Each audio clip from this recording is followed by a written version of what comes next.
नमस्कार। खास खबर एक नज़र वेख रहे साढ़े सारे दर्शकों का निੱਘਾ स्वागत। खास खबर एक नज़र ਦੇ ਵਿੱਚ ਅਸੀਂ ਝਾਤ ਪਾਵਾਂਗੇ ਅੱਜ ਦੀਆਂ ਸੁਰਖੀਆਂ ਤੇ। ਇਹਨਾਂ ਸੁਰਖੀਆਂ ਤੇ ਚਰਚਾ ਕਰਨ ਦੇ ਲਈ ਸਾਡੇ ਸਟੂਡੀਓ ਦੇ ਵਿੱਚ ਬਤੌਰ ਮਾਹਿਰ ਮਹਿਮਾਨ ਅਤੇ ਵਿਸ਼ਲੇਸ਼ਕ ਮੌਜੂਦ ਨੇ ਸੀਨੀਅਰ ਪੱਤਰਕਾਰ ਡਾਕਟਰ ਲਖਵਿੰਦਰ ਜੌਲ। ਬਹੁਤ-ਬਹੁਤ ਸਵਾਗਤ ਹੈ ਸਰ ਤੁਹਾਡਾ। ਜੀ ਪਹਿਲੀ ਸੁਰਖੀ ਦੇ ਵੱਲ ਅਸੀਂ ਰੁਖ ਕਰਦੇ ਹਾਂ। ਕੈਪਟਨ ਅਮਰਿੰਦਰ ਸਿੰਘ ਨੇ ਕੜਾ ਰੁਖ ਅਪਣਾਉਂਦੇ ਹੋਏ ਕਿਹਾ ਹੈ ਕਿ ਜਿਹੜੇ ਬਿਜਲੀ ਸਮਝੌਤੇ ਪਹਿਲੀ ਸਰਕਾਰ ਵੱਲੋਂ ਕੀਤੇ ਗਏ ਨੇ ਉਹਨਾਂ ਦੀ ਪਹਿਲੇ ਸਮੀਖਿਆ ਕੀਤੀ ਜਾਏਗੀ ਅਤੇ ਉਸ ਤੋਂ ਬਾਅਦ ਹੀ ਜਿਹੜੇ ਨਵੇਂ ਕਾਨੂੰਨ ਨੇ ਜਾਂ ਕਾਨੂੰਨੀ ਰਣਨੀਤੀ ਹੈ ਉਹਨਾਂ ਨੂੰ ਲੈ ਕੇ ਬਣਾਈ ਜਾਏਗੀ। ਇਸ ਬਾਰੇ ਕੀ ਕਹਿਣਾ ਚਾਹੋਗੇ? देखो गल है कि असल दे विच ये जिहड़ा झोने का सीजन है ये बिजली का संकट आम तौर पर हर साल पैदा हो जाता है जी। पर इस बार ये इस करके भी गंभीर हो गया कि साडे बहुत सारे प्लांट जिथे बिजली पैदा होंदी है वो बंद हो गए और सरकार का अपना कहना है कि तलवंडी साबो वाले प्लांट का एक यूनिट बंद होने नाल एकदम जिहड़ा वो साडे समस्या पैदा हो गई जी। और दूसरा यह है कि गर्मी पिछले दिनों दे विच ज़्यादा वधी, प्लैनिंग की थोड़ी घाट रही बिजली सप्लाई की और इस करके जिहड़ा एकदम मंग वधण दे नाल जिहड़ा 300 मैगावाट तो ज़्यादा मंग जिहड़ी है वो आम नालों जो इस सीजन दे विच वधदी सी उहदे नालों वधेरे हो गई। इस करके ये संकट आ गया जी। और हुण जदों इस संकट के गहरा होने दे नाल जिहड़ा ये गल सारियां विरोधी पार्टियां विच भी पंजाब दे लोकां विच भी ये गल आ गई कि असल दे विच इस संकट का मूल कारण है की है जी। जिहदे विच ये दुबारा गल रड़कनी शुरू हो गई कि जिहड़े बिजली समझौते पिछले सालों के कीते सी मतलब 2001 तो लैके पिछले 20 सालों के जिन्ने समझौते होए ने और उहदे विचों बहुते समझौते जिहड़े आ वो अकाली भाजपा सरकार वेले होए। और हुण कैप्टन अमरिंदर सिंह होरां दा कहना है कि जिहड़े 139 कुल समझौते ने उहदों विचों 17 ही काफ़ी है जी। बाकी असीं जिहड़ा उहनां ते कार्रवाई करके क्योंकि पंजाब नूं जिन्नी बिजली की जरूरत है वो 17 समझौते पूरे कर देणगे। पर समस्या इहदे विच इह है कि ये गल बहुत देर बाद जिहड़ी है वो पता लगी पंजाब सरकार नूं जदों कि पंजाब सरकार नूं सत्ता विच होया भी 4.5 साल हो गए ने जी। हुण जिहड़ा पिछले दिनां दे विच और इहदे विच स्थिति की विडंबना ये है कि अकाली दल भी इहदे लई मुजाहरे कर रहा है कि बिजली का गंभीर संकट पैदा हो गया जदों कि जिहड़ा वो सरकार का ये कहना है कि अकाली दल ही इस काम लई जिम्मेवार है क्योंकि उन्होंने वो जिहड़ा है वो समझौते जिहड़े आ वो ठीक तरीके नाल नहीं कीते जिहदे नाल पंजाब दे उत्ते आर्थिक बोझ पिया और सप्लाई जिहड़ी है उहदे विच दूसरा यह है कि 900 करोड़ तो इस करके भी पहले ही दे दिता गया जो कि बिजली सप्लाई नहीं हुई सी। मतलब इस तरह की गल जी। और कल आम आदमी पार्टी ने भी जिहड़ा वो चंडीगढ़ दे विच कैप्टन साहब की रिहाइश का जिहड़ा वो घराव करने का यतन किया सीगा। इस करके एक तो यह है कि विरोधी पार्टियां इस गल नूं क्योंकि जिवें जिवें चोणां नेड़े आ रही क्योंकि फरवरी दे विच जिहड़ियां वो चोणां पंजाब दे विच होणियां ने जी। और उस उन्हां चोणां दे करके भी ये मसला ज़्यादा गंभीर हो गया और उन्हां चोणां नालों भी गंभीर मसला है कि लगातार जिहड़े बिजली कट लगाने पै गए आम लोगों की हालत जिहड़ी है वो दुबर हो गई क्योंकि सानू हुण आदत नहीं हैगी बिजली तो बिना रहन दी रहन सहन कुछ इस तरह का हो गया।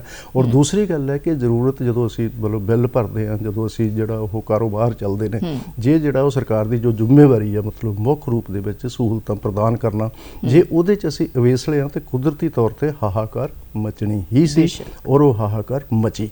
हुण ये है कि कानूनी प्रक्रिया कैप्टन साहब ने कहा कि असी इहदे लई कानूनी प्रक्रिया शुरू करांगे इन्हां समझौतिਆਂ ਨੂੰ ਰੱਦ ਕਰਨ ਲਈ ਇਹਨਾਂ ਉੱਤੇ ਨਜ਼ਰਸਾਨੀ ਕਰ ਲਈ और कानूनी प्रक्रिया शुरू ਕਰਨ ਦਾ ਆਪਾਂ ਨੂੰ ਸਾਰਿਆਂ ਨੂੰ ਪਤਾ ਕਿ ਉਹਦਾ ਮਤਲਬ ਜਿਹੜਾ ਉਹ ਇੰਨਾ ਕੀ ਹੋ ਜਾਂਦਾ ਹੈ ਕਿ ਇਹ ਸਿਰਫ ਤੇ ਸਿਰਫ ਪੋਲੀਟੀਕਲ ਸਟੇਟਮੈਂਟ ਹੈ ਕਿਉਂਕਿ ਇਹਦੇ ਵਿੱਚ ਜੇ ਅਸੀਂ ਇਹਦੇ ਉੱਤੇ ਕੁਝ ਕਰਨਾ ਸੀ ਤੇ ਜਦੋਂ ਪਿਛਲੀ ਵਾਰੀ ਸਰਕਾਰ ਜਿਹੜੀ ਇਹ ਹੋਂਦ ਵਿੱਚ ਆਈ ਸੀ ਕਾਂਗਰਸ ਦੀ ਸਰਕਾਰ ਉਹਨਾਂ ਨੇ ਆਪਣੇ ਮੈਨੀਫੈਸਟੋ ਵਿੱਚ ਲਿਖਿਆ ਸੀ ਕਿ ਜੋ ਬਿਜਲੀ ਸਮਝੌਤੇ ਪਿਛਲੇ ਸਾਲਾਂ ਦੇ ਵਿੱਚ ਅਕਾਲੀ ਭਾਜਪਾ ਸਰਕਾਰ ਨੇ ਕੀਤੇ ਆ ਉਹਨਾਂ ਨੂੰ ਅਸੀਂ ਰੱਦ ਕਰਾਂਗੇ और ਰੱਦ ਕਰਨ ਦੇ ਨਾਲ ਹੀ ਇੱਕ ਲਾਈਨ ਹੋਰ ਉਸ ਮੈਨੀਫੈਸਟੋ ਵਿੱਚ ਸ਼ਾਮਲ ਹੈ ਉਹ ਸੀ ਕਿ ਅਸੀਂ ਵਾਈਟ ਪੇਪਰ ਜਾਰੀ ਕਰਾਂਗੇ और ਵਾਈਟ ਪੇਪਰ ਦਾ ਮਤਲਬ ਇਹ ਸੀ ਕਿ ਇਹਦਾ ਜੋ ਦੁੱਧ ਦਾ ਦੁੱਧ ਪਾਣੀ ਦਾ ਪਾਣੀ ਜੋ ਕੁਝ ਹੈਗੇ ਤੱਥ ਲੋਕਾਂ ਦੇ ਸਾਹਮਣੇ ਲੈ ਕੇ ਆਵਾਂਗੇ ਉਹ ਤੱਥ ਅੱਜ ਤੱਕ ਵੀ ਜਿਹੜੇ ਉਹ ਸਾਹਮਣੇ ਨਹੀਂ ਲਿਆਂਦੇ ਗਏ।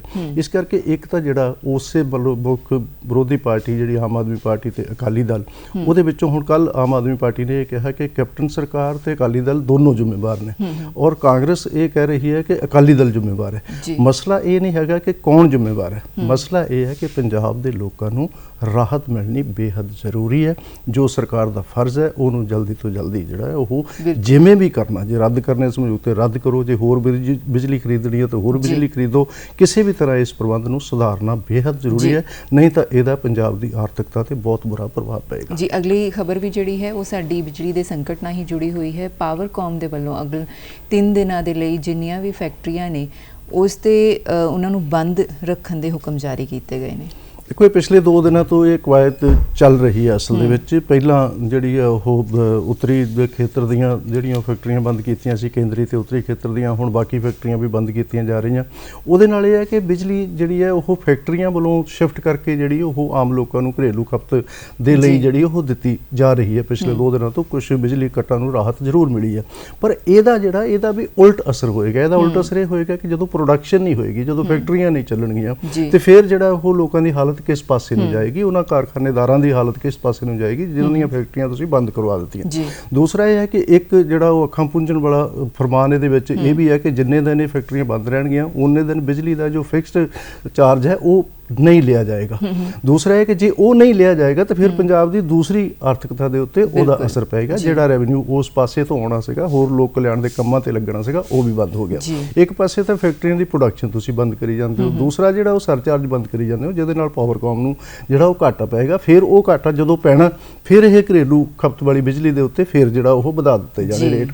ਇਸ ਕਰਕੇ ਇਹ ਅਲਜਬਰਾ ਜਿਹੜਾ ਇਹ ਵੀ ਆਮ ਜਿਹੜਾ ਉਹ ਸਮਝ ਤੋਂ ਥੋੜਾ ਬਾਹਰ ਹੋ ਰਿਹਾ ਕਿ ਤੁਸੀਂ ਇੱਕ ਪਾਸੇ ਫੈਕਟਰੀਆਂ ਬੰਦ ਕਰਕੇ ਦੂਸਰੇ ਪਾਸੇ ਬਿਜਲੀ ਸਪਲਾਈ ਕਰਕੇ, ਬਜਾਏ ਇਸ ਗੱਲ ਦੇ ਕਿ ਤੁਸੀਂ ਬਿਜਲੀ ਦੇ ਪ੍ਰਬੰਧ ਜਿਹੜੇ ਅਲਟਰਨੇਟ ਸਬਸਟੀਟਿਊਟ ਜਿਹੜੇ ਉਹ ਕਰਨ ਦਾ ਯਤਨ ਕਰੋ, ਜਿਹੜੇ ਬੰਦ ਪਏ ਯੂਨਿਟ ਨੇ ਉਹਨਾਂ ਨੂੰ ਚਲਾਉਣ ਦਾ ਯਤਨ ਕਰੋ। ਦੂਸਰੀ ਗੱਲ ਕਿ ਜਿੰਨੀ ਜਲਦੀ ਹੋ ਸਕੇ ਉਹ ਸਮਝੌਤੇ ਰੱਦ ਕਰ ਦਿਓ। ਤੁਸੀਂ ਵਾਧੂ ਪੈਸੇ ਕਿਉਂ ਦੇਈ ਜਾਂਦੇ ਹੋ?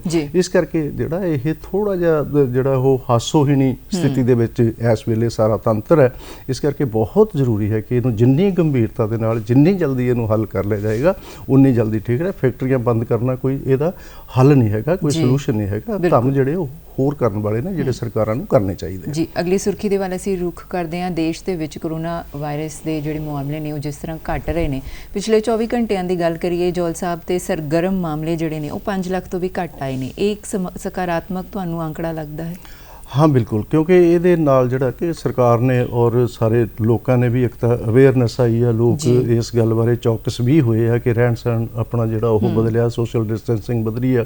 ਔਰ ਦੂਸਰਾ ਇਹ ਹੈ ਕਿ ਹੈਂਡ ਵਾਸ਼ ਤੇ ਜਿਹੜਾ ਹੋਰ ਸਾਰੀਆਂ ਜਿਹੜੀਆਂ ਗਾਈਡਲਾਈਨਸ ਸਰਕਾਰ ਵੱਲੋਂ ਦਿੱਤੀਆਂ ਗਈਆਂ ਉਹਨਾਂ ਤੇ ਆਮ ਤੌਰ ਤੇ ਅਮਲ ਹੋਣਾ ਸ਼ੁਰੂ ਹੋਇਆ। ਔਰ ਦੂਸਰੀ ਗੱਲ ਹੈ ਕਿ ਹੁਣ ਜਦੋਂ ਇਹ ਸਾਰਾ ਕੁਝ ਦੁਬਾਰਾ ਖੁੱਲ ਰਿਹਾ, ਲਾਕਡਾਊਨ ਖੁੱਲ ਰਿਹਾ, ਦੁਕਾਨਾਂ ਖੁੱਲ ਰਹੀਆਂ, ਕਾਲਜ ਸਕੂਲ ਜਿਹੜੇ ਆ ਉਹਨਾਂ ਦੇ ਵਿੱਚ ਚਹਿਲ ਪਹਿਲ ਥੋੜੀ ਆਉਣੀ ਸ਼ੁਰੂ ਹੋ ਗਈ, ਜਿਮ ਖੁੱਲ ਗਏ, ਜਿਹੜੇ ਉਹ ਰੈਸਟੋਰੈਂਟ ਖੁੱਲ ਗਏ। ਇਹਦੇ ਨਾਲ ਖਤਰਾ ਤਾਂ ਜ਼ਰੂਰ ਬਰਕਰਾਰ ਹੈ, ਲੇਕਿਨ ਪਿਛਲੇ ਦਿਨਾਂ ਦੀ ਜੋ ਵੀ ਹੈਗੀ ਆ ਸਾਡੀ ਜੋ ਤੱਥ ਸਾਹਮਣੇ ਆ ਰਹੇ ਉਹ ਇਹ ਆ ਰਹੇ ਆ ਕਿ ਇਹ ਲਗਾਤਾਰ ਇਹਦੇ ਵਿੱਚ ਡਿਕਲਾਈਨ ਆ ਰਿਹਾ, ਲਗਾਤਾਰ ਘਟ ਰਿਹਾ। ਇਹ ਬਹੁਤ ਸੰਤੋਖ ਵਾਲੀ, ਤਸੱਲੀ ਵਾਲੀ ਜਿਹੜੀ ਉਹ ਗੱਲ ਹੈ। ਔਰ ਆਪਾਂ ਇਹ ਸਮਝਦੇ ਹਾਂ ਕਿ ਇਸੇ ਤਰ੍ਹਾਂ ਹੀ ਜਿਹੜਾ ਉਹ ਦਿਨ ਬ ਦਿਨ ਜਿਹੜਾ ਉਹ ਇਹਦੇ ਵਿੱਚ ਸੁਧਾਰ ਆਉਂਦਾ ਜਾਏਗਾ ਤੇ ਫਿਰ ਜਿਹੜਾ ਉਹ ਤੀਜੀ ਲਹਿਰ ਦਾ ਖਤਰਾ ਜਿਹੜਾ ਹੈ ਉਹ ਵੀ ਜਿਹੜਾ ਉਹ ਘਟ ਜਾਏਗਾ। ਔਰ ਇਸ ਤਰ੍ਹਾਂ ਦੀਆਂ ਖਬਰਾਂ ਵੀ ਆ ਰਹੀਆਂ ਨੇ ਕਿ ਅਸਲ ਦੇ ਵਿੱਚ ਜਿਵੇਂ ਜਿਹੜੀ ਉਹ ਵੈਕਸੀਨ ਵੱਧ ਰਹੀ ਹੈ ਉਵੇਂ ਇਹ ਖਤਰਾ ਘਟ ਰਿਹਾ ਹੈ। ਔਰ ਇਸ ਕਰਕੇ ਇਸ ਪਾਸੇ ਵੱਲ ਚੌਕਸ ਰਹਿਣਾ ਬੇहद ਜ਼ਰੂਰੀ ਹੈ ਤਾਂ ਕਿ ਇਹ ਸਥਿਤੀ ਜਿਹੜੀ ਹੈ ਉਹ ਇਸੇ ਤਰ੍ਹਾਂ ਡਿਕਲਾਈਨ ਵਾਲੇ ਪਾਸੇ ਨੂੰ ਹੀ ਜਾਂਦੀ ਰਹੇ। ਜੀ, ਵੈਕਸੀਨ ਦਾ ਤੁਸੀਂ ਜ਼ਿਕਰ ਕੀਤਾ, ਭਾਰਤ ਬਾਇਓਟੈਕ ਨੇ ਹੁਣ ਨਵੇਂ ਅੰਕੜੇ ਜਾਰੀ ਕੀਤੇ ਨੇ ਜੋ ਕਿ ਕੋਵੈਕਸੀਨ ਦੇ ਤੀਸਰੇ ਪੜਾਅ ਨਾਲ ਜੁੜੇ ਹੋਏ ਨੇ।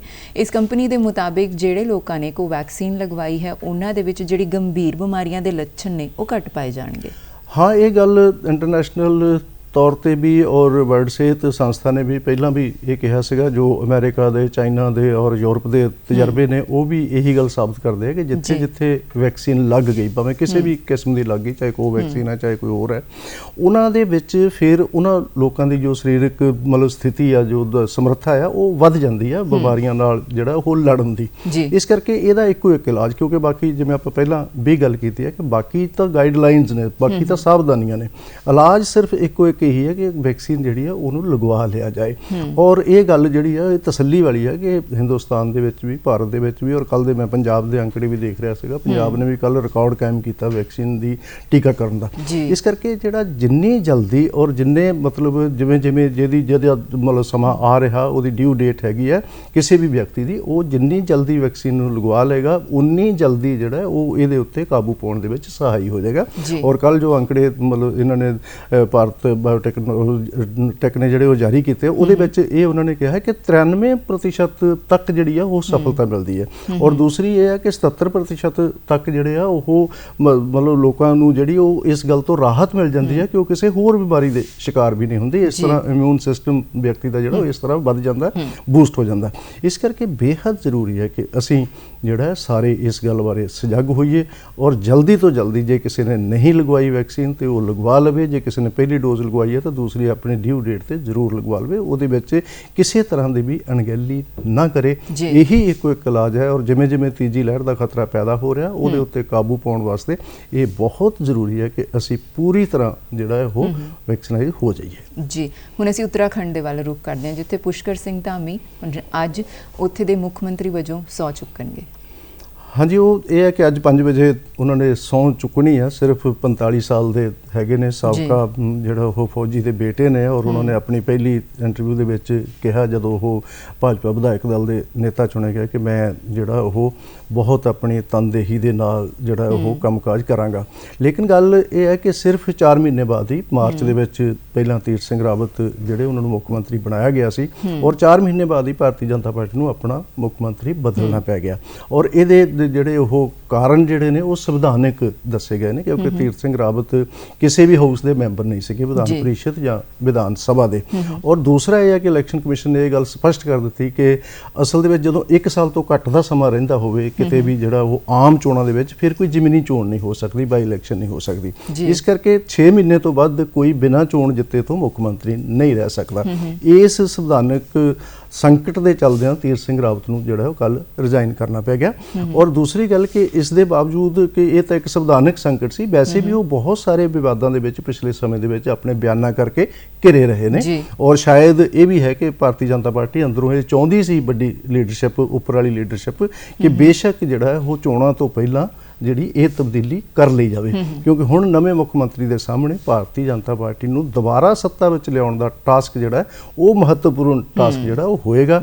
ਔਰ ਬਹੁਤ ਹੀ ਜਿਹੜਾ ਉਹ ਚੈਲੰਜਿੰਗ ਜਿਹੜੀ ਉਹ ਸਿਚੁਏਸ਼ਨ ਹੋਏਗੀ ਔਰ ਬੰਗਾਰਾਂ ਭਰਿਆ ਇਹ ਸਮਾਂ ਹੋਏਗਾ ਕਿ ਕਿਵੇਂ ਜਿਹੜਾ ਉਹ ਹੋਰ ਜਿਹੜਾ 7 ਮਹੀਨੇ ਤੋਂ ਬਾਅਦ ਜਦੋਂ ਚੋਣਾਂ ਹੋਣੀਆਂ ਉਦੋਂ ਭਾਰਤੀ ਜਨਤਾ ਪਾਰਟੀ ਜਿਹੜਾ ਉਹ ਦੁਬਾਰਾ ਸੱਤਾ ਵਿੱਚ ਆਉਣ ਲਈ ਕਿਵੇਂ ਤੇ ਕੀ ਕਰੇਗੀ। ਇਹ ਜਿਹੜੀ ਉਹ ਨਵੇਂ ਮੁੱਖ ਮੰਤਰੀ ਜਿਹੜੇ ਪੁਸ਼ਕਰ ਸਿੰਘ ਰਾਵਤ ਜਿਨ੍ਹਾਂ ਨੇ ਅੱਜ 5 ਵਜੇ ਸਹੁੰ ਚੁੱਕਣੀ ਹੈ, ਪੁਸ਼ਕਰ ਸਿੰਘ ਧਾਮੀ ਜਿਨ੍ਹਾਂ ਨੇ ਅੱਜ ਸਹੁੰ ਚੁੱਕਣੀ ਹੈ, ਉਹਨਾਂ ਦੇ ਲਈ ਇਹ ਬਹੁਤ ਵੱਡਾ ਚੈਲੰਜ ਹੋਏਗਾ। ਜੀ, ਹੁਣ ਉੱਤਰਾਖੰਡ ਦੇ ਅਸੀਂ ਸਿੱਧਾ ਰੁਖ ਕਰਦੇ ਹਾਂ ਉੱਤਰ ਪ੍ਰਦੇਸ਼ ਵੱਲ, ਜਿੱਥੇ ਜ਼ਿਲ੍ਹਾ ਪਰਿਸ਼ਦ ਚੋਣਾਂ ਦੇ ਵਿੱਚ ਬੀਜੇਪੀ ਨੇ ਜਿੱਤ ਹਾਸਲ ਕੀਤੀ ਹੈ।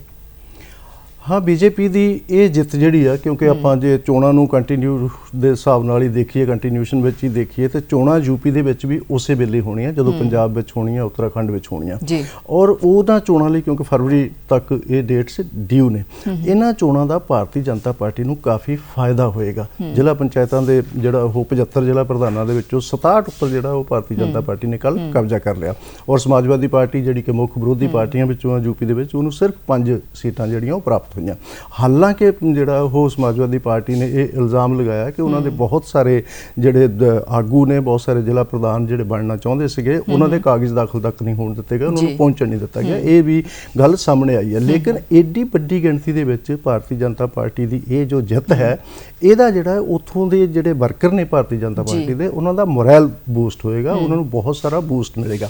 ਇਸ ਕਰਕੇ ਜਿਹੜਾ ਉਹ ਆਉਣ ਵਾਲਾ ਸਮਾਂ ਜਿਹੜਾ ਭਾਰਤੀ ਜਨਤਾ ਪਾਰਟੀ ਲਈ ਇਹਨਾਂ ਚੋਣਾਂ ਦੇ ਲਈ ਥੋੜਾ ਜਿਹਾ ਸੌਖਾ ਹੋ ਜਾਏਗਾ ਔਰ ਉਹਨਾਂ ਦਾ ਮਨੋਬਲ ਜਿਹੜਾ ਉਹ ਕਾਫੀ ਵਧੇਗਾ। ਇਸ ਕਰਕੇ ਇਹਨਾਂ ਚੋਣਾਂ ਨੂੰ ਇਸ ਨਜ਼ਰ ਨਾਲ ਵੀ ਦੇਖਿਆ ਜਾਣਾ ਚਾਹੀਦਾ ਹੈ। ਖਾਸ ਖਬਰ ਇੱਕ ਨਜ਼ਰ ਦਾ ਸਮਾਂ ਹੁਣ ਇੱਥੇ ਹੀ ਸਮਾਪਤ ਹੁੰਦਾ ਹੈ। ਜੌਲ ਸਾਹਿਬ, ਤੁਸੀਂ ਸਾਡੇ ਸਟੂਡੀਓ ਵਿੱਚ ਆਏ, ਮਹੱਤਵਪੂਰਨ ਜਾਣਕਾਰੀ ਸਾਂਝੀ ਕੀਤੀ, ਬਹੁਤ ਬਹੁਤ ਧੰਨਵਾਦ। ਨਮਸਕਾਰ।